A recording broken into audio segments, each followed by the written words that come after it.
The 359 Peterbilt was Peterbilt's top of the line conventional. Back in its day, it was one of the hottest trucks on the highway.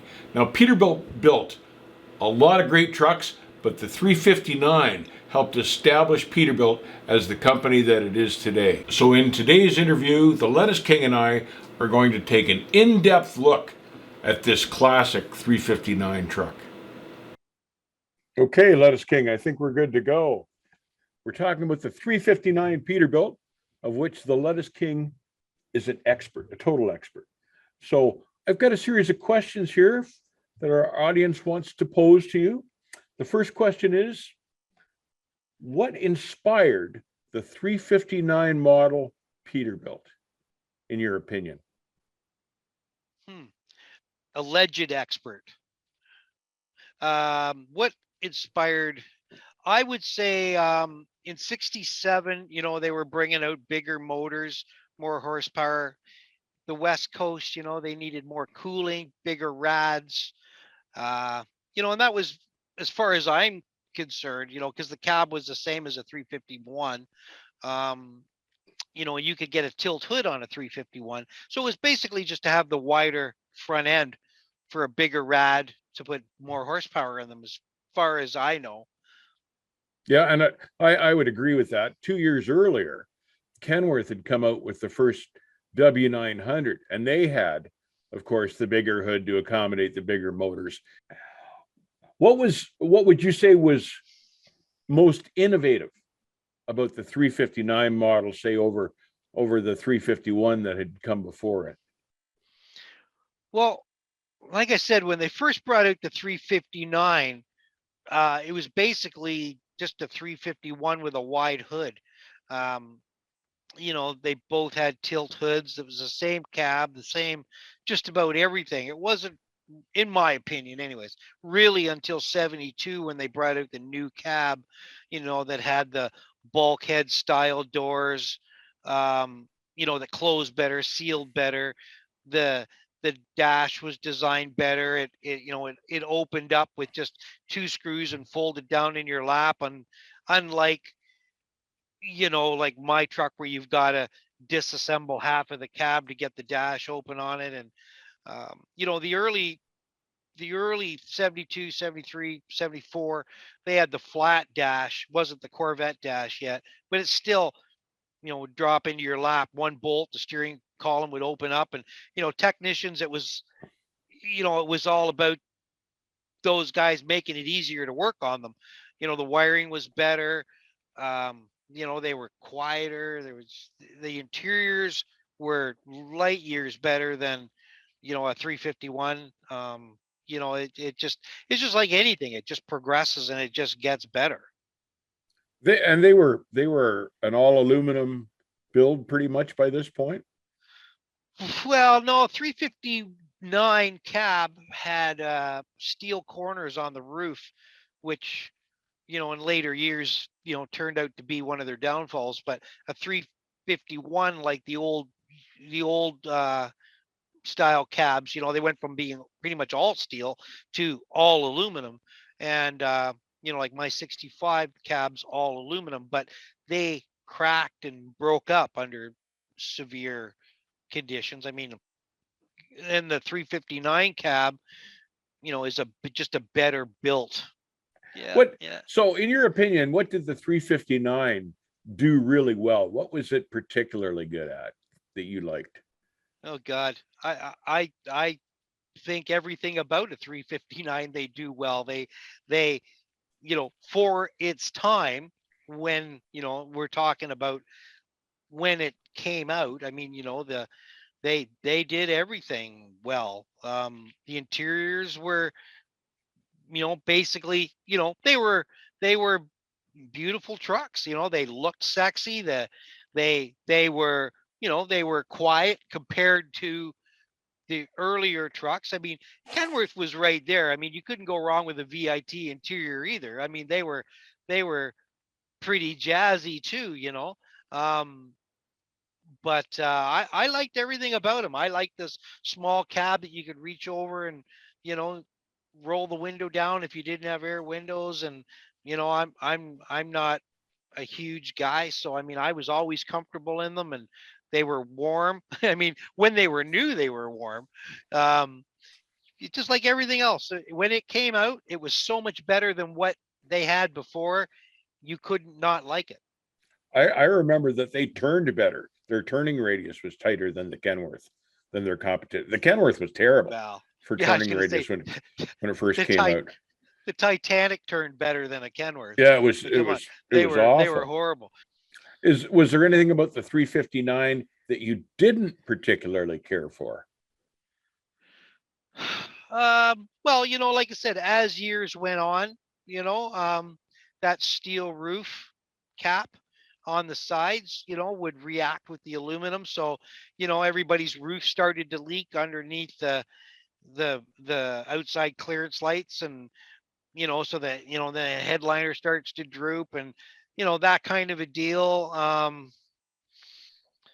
I mean, the bunk boot wasn't exactly the best on a 359. I mean, they fixed them up later on, but there was nothing I didn't like about them. I mean, yeah, like nothing I would sit there and go, yeah, that sucks. Yeah, I have to say I remember in '84 trying both the air track and the 8 bag that Kenworth offered, and I felt that the Kenworth rode better on the 8 bag than the air track, the Pete air track did. I found it rode like a lumber truck. Yeah, again, there's so many different factors if you're talking apples to apples, maybe, but the front springs were longer on a Kenworth, I believe, maybe wider. There's a lot to do with the front ends more than the back ends. Um, me, I've never been a fan of the 8 bag. I mean, I every time I rode in one of those, I thought they were a lumber wagon, and other people would tell me I'm crazy that they were the best ever type of thing. But I had a lot of the old ones with air track on them, and you know they weren't really all that bad until I started doing stupid crap like dropping the front ends on them, and which would limit the travel of the front axle, like not the front axle but the front drive axle, because you get up with the truck like this, and I looked cool as shit, but I mean, it made it ride a little worse. But then came along the low air leaf, and that fixed all those problems. Well, the 359 was such a popular truck. Um, do you remember why they decided to discontinue it? Do you remember anything about that whole story at the time going on in '87? Well, it's just like anything that has to come to an end, I believe. It was 20 years, and just like cars, they come up with a new platform, and the 379, again, was addressing other issues that the 359 still had. Air wipers, the HVAC system, was better in a 379. I mean, at the end of the road in 87, they brought out the limited numbered classic trucks, and you could start getting the high rise bunk on a limited amount of 359s, actually 359 high rise bunks. Um, and as they changed to the 379, they kind of made the 359, that this is the end of the line. Get out and get your truck now while you still can. And some guys wanted the last ones, and I know guys that wanted the first 379s. So that was kind of how that went. It was a mid-year thing.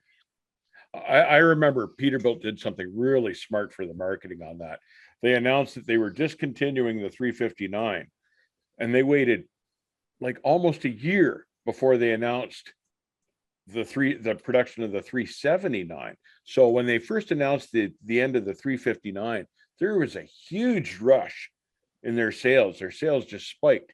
And then they announced that they were going to have a numbered edition, an end edition for the last 359 of them. And then the sales jumped again even more because everybody wanted one of these numbers trucks, and they waited till they pretty much had all that sold out, and then they announced that there was going to be a 379, and everybody Mhm. that didn't get the 359 went, phew. But it's Yeah. smart marketing. Boy, and they did it again with the 379. Let's bring out the limited edition 379X. Let's say it's going to be the end of the road for the 379. So we'll bring out the, sell as many as we can, and then boom, there's the 389. Yeah, you're right. They did it again. They did the exact same thing again, and Yep. it worked. And it worked.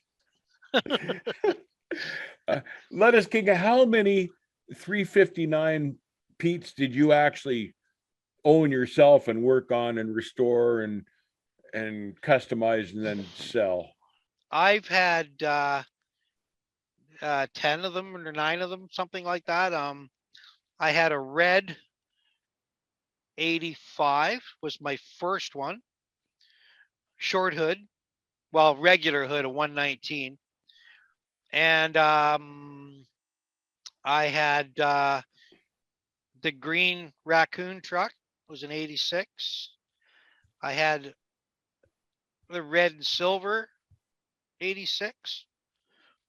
I've had 3 87s, high bunks, every one of them, which surprisingly enough, 2 of them were one serial number apart from being consecutive serial numbers.